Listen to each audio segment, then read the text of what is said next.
The title of the talk today is Prayer Box. Hence my prop. This is our prayer box. And the way the prayer box works here, because we now have a team of practitioners, it's not just me and Reverend Dave anymore, we have our practitioner interns, so there's a group of people who are able to pray on behalf of the people at New Thought Philadelphia. So what you can do is if there's an intention, something that you want to have in your life, you fill out this simple form. Basically, it explains what the situation is now, and then what the situation is that you'd like it to be. And you take that, you fill it out, fold it up, you put it in the prayer box. And what will happen is we'll pray for you. It goes out to the entire prayer team, and we will set the intention that that new experience is coming into your life. And we can do that because we know that the creative power in the universe only has one answer. It always says yes. Always says yes.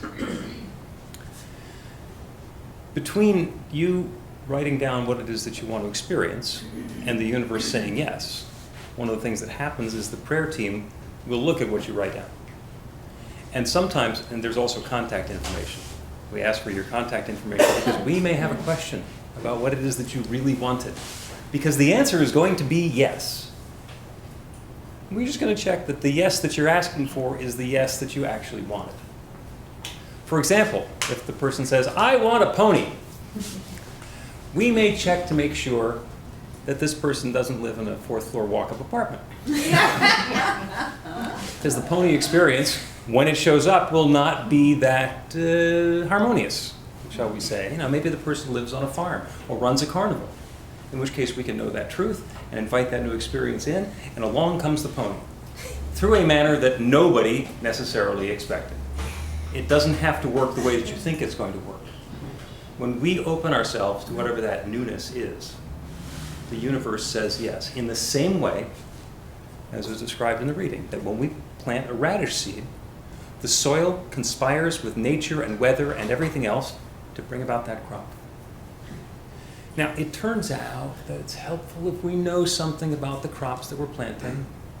You know, there's a description of how we prepare the soil. If we do all of that stuff in November, it won't work so well, because that's not the season when the growing is going to be happening. So we need to interact with the law. We need to understand the way that we're activating the law, what it is that we're inviting, so that we're not trying to set up a situation where we're going to have to go out and pick radishes through the snow in February. Now, it's not going to work that way because we're not going to do that. But there's always some subtlety that's going on that we may or may not understand. And as I was preparing for this talk, all sorts of little examples kept on coming up for me. The way we do this is that we determine what the talk topic is going to be. Usually, it's supposed to be 2 weeks ahead of time. Sometimes it's 8 days ahead of time. And it gets put into the program that you guys get on Sunday morning. Reverend Dave does that usually Saturday night or Sunday morning. And last week I had neglected to tell him what the talk topic was. So he said that the talk today, last week he said, is going to be something spiritual. And then wrote something, and then wrote something fluffy about something spiritual. And I got the idea that I want to do a talk about the prayer box, because there's a lot of metaphysics behind what's going on with the prayer box. So we need to be clear about what it is that we want. We need to be clear about our intention, what that seed is that we're planting, what we're putting into the prayer box, because that answer is going to be yes. So all of these things have happened over the course of the last week that keep on talking about this process of putting a prayer into the prayer box. So my daughter and her boyfriend have been together for 2.5, 3 years. And yesterday, she FaceTimes me, and she shows me a ring. They're engaged. And I said, woohoo! Now, I knew that was going to happen because he had come over a week before and asked for her hand, which I thought was adorable. And because there's an antique ring that my wife's mother had given us. That was the ring that Tori wanted, so he got that, praise him, all the rest of that stuff, so that was the ring that she got. So we knew that this was going to be happening, didn't know exactly when. This has been an intention, a desire, an invitation for her for a long time, and she had set the intention that before they go to his family vacation, he better get off the dime, and either do this or not. So all of these pieces were kind of fitting together. And simultaneously, my nephew Gabe he arrived yesterday at Drexel, where he's enrolled as a freshman. So he was coming into town, and my brother and Victoria were scheduled to get together for lunch tomorrow after Gabe settled into the dorm. And I had been talking to my brother last week, and I mentioned to him that Alex had asked for Tori's hand in marriage.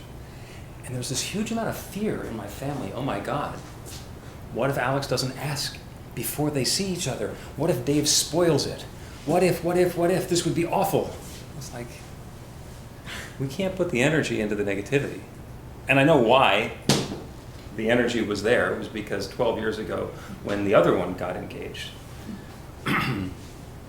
Blake contacted Dina and said, I'd like to get together with you. I have something I want to discuss.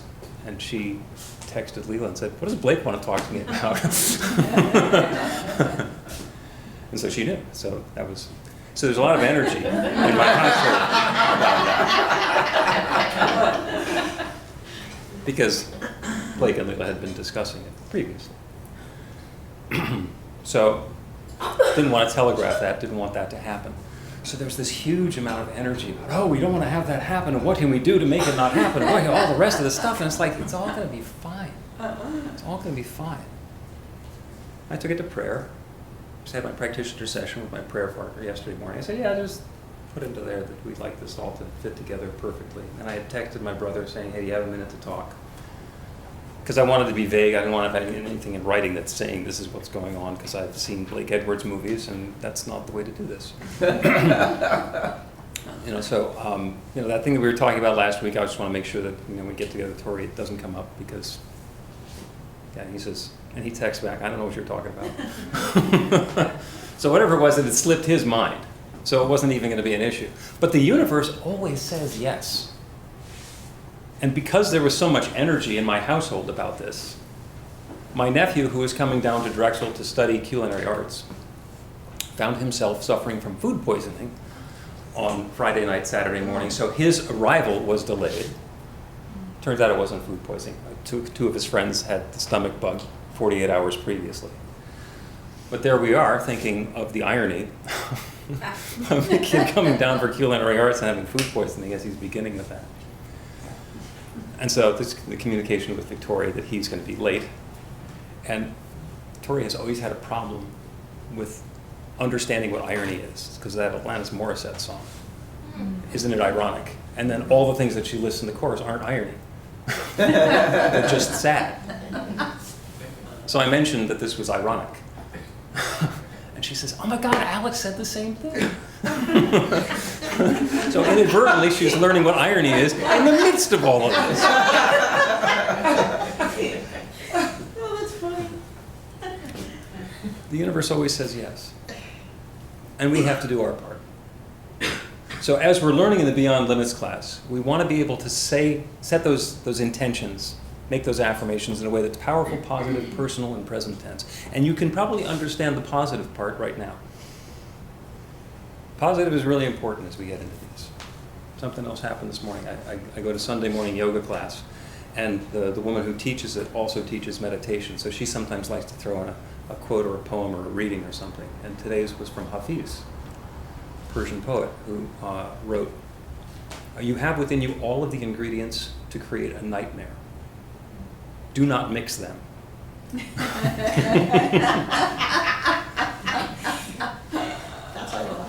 You have within you the ingredients to create an experience of joy. Mix them. You say that, it's better. Yeah. You have within you all of the ingredients to create a nightmare or a joy. Choose. Set the intention, because the law is gonna say yes.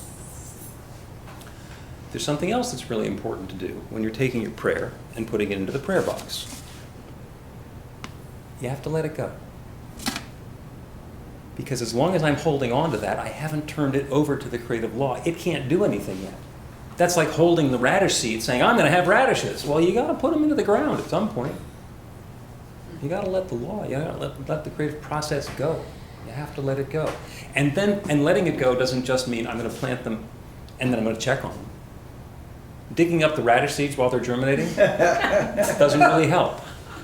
What you need to do is trust the process, to know that the creative law is going to work, is already working, and regardless of whether you have seen little radish sprouts come up yet or not, it's already in progress. So you've got to let it go, trust the process, and allow.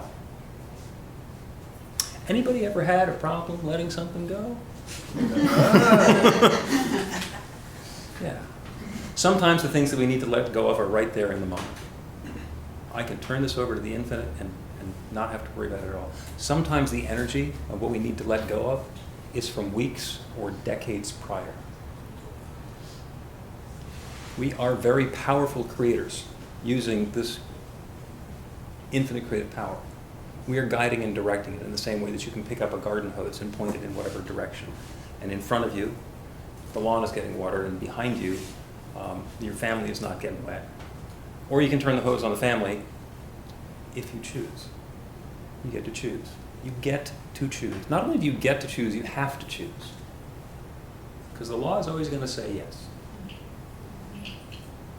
The other way that the prayer box comes to mind is that when we create that box, everything has to fit inside of it. So I went up last Saturday, a week ago, and visited my prayer partner. I have a practitioner. We meet on the phone every Saturday and take turns practicing for each other. And he lives in Mahwah, New Jersey, and he's in the process of moving to Shahola, Pennsylvania, which is the part right next to the Delaware River where the other side isn't New Jersey. It's actually New York State, so it's way up there.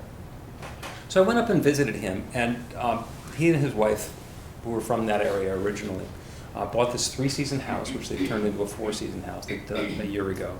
And they wanted to have a garage. There's no garage on the property. And they wanted to create a garage that's big enough that they can put a room on top of it, so it's going to be in-law quarters or visitor suite or something like that, because they got 3 sons and they want to be able to have family and guests and things like that. And they broke ground a couple of weeks ago. And when I was there last week, they're putting down the foundation. They're putting in the cinder blocks on top of the footings, and that's got to be the house. And yesterday, I got, and I'm there seeing it where it's all dirt in the middle and just cinder blocks, and the mason is doing his whole thing. And the picture that I got yesterday was it's now been graded, so it's now filled in, and it now looks like you can see where the garage floor is going to be, and you can see where the walls are going to be. That's the box.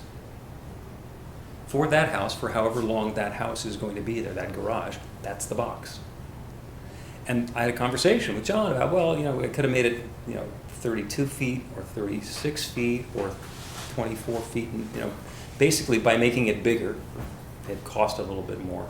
But they'd have to take out more of the trees. It would change the way that the land is going to be, how far it is from the house. So right-sizing that box was really important. Getting it so it fits harmoniously with everything else that they're going to be doing is important. And acknowledging that that's going to be the garage from the time they start construction on it until, whoever it is either adds onto it or does something different with the property. So as we're creating those new ideas, keep in mind, what do you really want? Somebody says, I want the pain to go away. Well, okay, that's easy. Then what? After the pain goes away, then what? What are you bringing to it that you're going to do when you're free of the pain? When somebody wants to have that wonderful, loving relationship, who are they going to be while they're in the relationship? I want a wonderful job. Okay, what are you sharing? What do you bring into the job? People aren't looking for you saying, I want to find somebody who's going to take a job. Employers, hiring managers are all looking to get something done. And when we're willing to share, to step it up, that's where we're opening ourselves up to not just having a job, but to having a career, to having a path, having an opportunity to share what we do. What's the box? What's the box that you're creating? What's the box that you're putting your intention into? And are you ready to let go of it? So there's all sorts of things to think about there in a prayer box. And all sorts of things that I get to think about too, along the way, because we keep on having these bits of energy and opportunity in our household. My little baby, the one who just got rid of her boyfriend and got a fiance yesterday. She lives in Manayunk, a block from the train station, and she got this little dog in June. And it's inconvenient to have a dog in a second floor apartment where there's no park nearby. And so they've been wanting to find a different place, maybe that has a yard, maybe something like this. And of course, Dina loves taking care of the dog and would very much like the dog to be closer to us in Ardmore than having to schlep all the way into Manayunk. And she's looking at houses and seeing stuff and helping out and being supportive and all the rest of that. And saying, I really wish that she'd come and move someplace closer to us. Like, okay. The house on our street, 2 houses down, has been for sale since March. They just put it up for rent. They looked at that one a couple of weeks ago. Too weird. It's like, it makes the Brady Bunch house look modern. And it's more than they needed, and it's farther away from the train station, all these reasons and whatever else. And so there's a huge amount of energy. They want to move, they want to do something. Of course, all the wheels are turning because she's about to get engaged and she doesn't know it.